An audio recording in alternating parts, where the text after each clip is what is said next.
Welcome to the Kentucky Bourbon Traveler.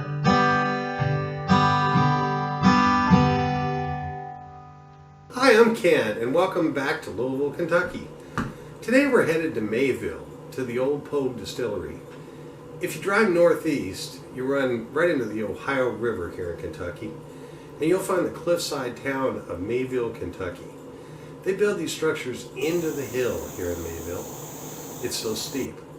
Pogue is one of the smaller Kentucky distilleries and one of the founding members of the Kentucky Bourbon Craft Trail. This site is one of the most historic bourbon sites in Kentucky, and again now holds the third Kentucky registered distillery, number DSP KY 3, or third Kentucky State Distillery designation. Maysville began when Daniel Boone, the frontiersman, set up a trading post here, and it was known as Limestone Landing in Bourbon County, Virginia. When Kentucky became a state in 1792, there was a brisk trade moving whiskey barrels down the Ohio River to Cincinnati. That's very close by, across the Ohio River, and as far as New Orleans, Louisiana. The distillery Old Pogue was a large-scale operation at the time, in the century before Prohibition. Located on this cliff above the Ohio River, walking around you wonder how many barrels were lost rolling down the steep incline. Bourbon was produced by the Pogue family on this site for years.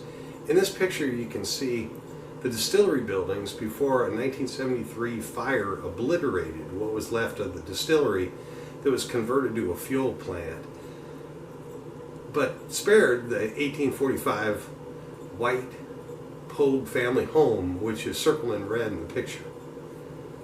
In 1995, the family approached a Bardstown distillery and began making family recipe bourbon there, and began reclaiming the family's bourbon legacy. Here in 2019, 50 barrels a year are being produced on site from Pogue's small pot in Columnsville. Pogue is not the biggest or most elaborate distillery on the Bourbon Trail, but the rebirth of their brand is getting a lot of attention due to the taste of their rare bourbon. The price of this scarce bourbon has gone up 3 times in just a decade. By appointment, you can tour this micro distillery and enjoy a tasting in the Pogue home, which includes not only their amazing bourbon, but the rye too.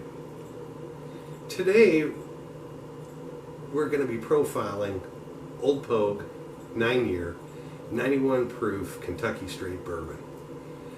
It's scarce bourbon and released in 3 states, Kentucky, Illinois, and New York. And I've also seen some availability in Indiana. The 50 barrels they've released a year since 2014 now retail for $110 to $130 a bottle. Pogue Master's Select is sweet and has a smell of caramel and vanilla. As you can see, it's pretty thick, being 9 years old, and it tastes a lot of caramel, brown sugar, and vanilla dominates it with a delicious fruit accent. Its finished caramel, its finish, after you get done with it, is caramel, butterscotch, and also has that fruit. And it's very long, without a lot of alcohol, and sticks to your teeth like dessert. One day I tried a not too hot a bourbon and literally wanted that taste out of my mouth, so I went over here and grabbed a little bit of Pogue, and it just erased the rotten bourbon taste. Old Pogue bourbon is based on one of the 37 recipes from their family's pre-Prohibition distillery operation. Its high rye grain ingredients, or mash bill, is 70% corn, 20% rye, and 10% barley. And we're told it's all from Northeast Kentucky local farmers, which is a lot different than most distilleries here in Kentucky that usually use barley from the northeastern U.S. The 53-gallon charred casks are from Independent Stave, and since the buildings on the property were burned down in '73, they have to go ahead and age much of their bourbon in leased space in Bardstown. The water used to make their bourbon is from a spring still at Pogue. Their yeast has got to be something really special to make a bourbon this good. Finding a great bourbon bar out of Kentucky is really tough. And in neighboring states like Indiana, it takes a lot of searching to find a great bourbon bar. Driving north through the farmland, you would never guess Franklin, a charming small college town just 20 miles south of Indianapolis, is ahead. You could spend a day around this quaint, clean town, and better yet, there's a real bourbon bar in town.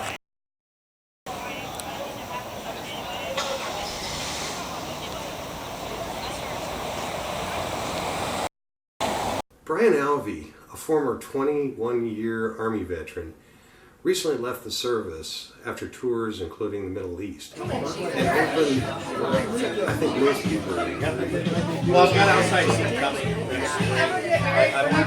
a lot of bourbon fans like us want to be able to talk bourbon and bring friends along to a bar without asking a waitress what kind of new high rye bourbons are in.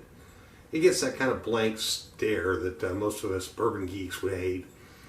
As you can see, the small bar area makes it easy to try the new bourbons, and often bourbon steward members are even behind the bar. The mint's stocking the best new and obscure bourbons too. New bourbons come out all the time, and the mint has them on the shelf. How about a really great scarce one like Old Pogue? We found it here, where it was a challenge to find bottles in Kentucky. The Mint in Indiana is also holding weekday bourbon tastings, kind of on the basic bottles. What about a fine cigar to smoke outside with your amazing bourbon? Sure, he's got it. It's got a humidor system seating outside. I used to roll my own. Oh, wow. We asked Brian Alvey if he would say a few words about his bar, personally. Probably wasn't very fair because it was about 1 a.m. in the morning when we asked him to do it. If you're a bourbon drinker, the next time you're in central southern Indiana, in Franklin, Indiana, stop by the Mint, where we have over 100 whiskeys. Most of them are bourbon for your choice and selection and enjoyment. Next up, Christiana has a gourmet bourbon sweet potato recipe side dish. Perfect for your holiday meals. Come on, give the cook a little of your bourbon. It's worth it.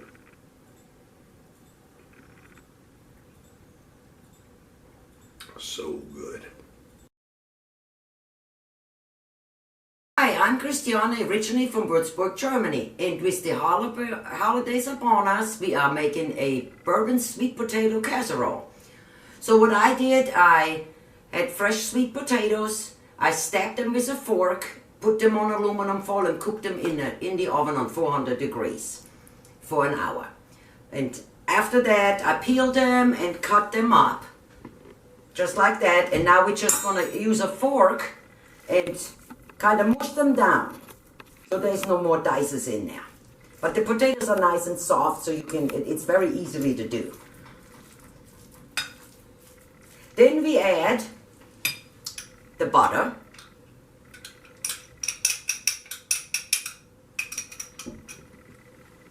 Sweet brown sugar, bourbon, salt and butter.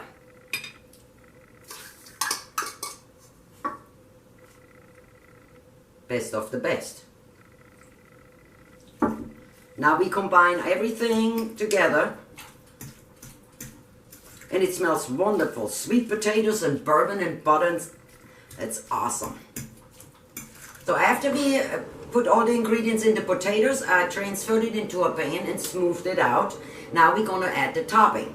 I have bourbon soaked nuts I had in the refrigerator, soaked in bourbon for 2 days.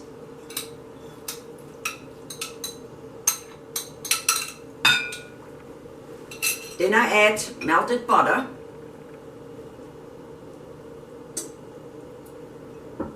Brown sugar, cloves, cinnamon, and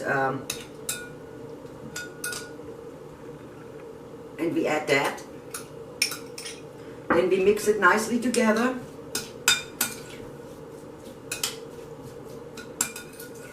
And then we just put it on top evenly on our potatoes.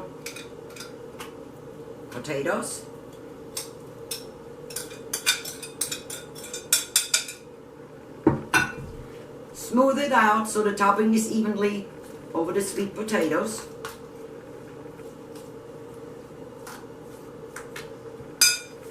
And this is what it looks like, and now we're going to put it in the oven for 25 to 30 minutes on 375. After 30 minutes we have a beautiful sweet potato casserole with a wonderful bourbon pecan topping. Enjoy! Kentucky Bourbon Traveler.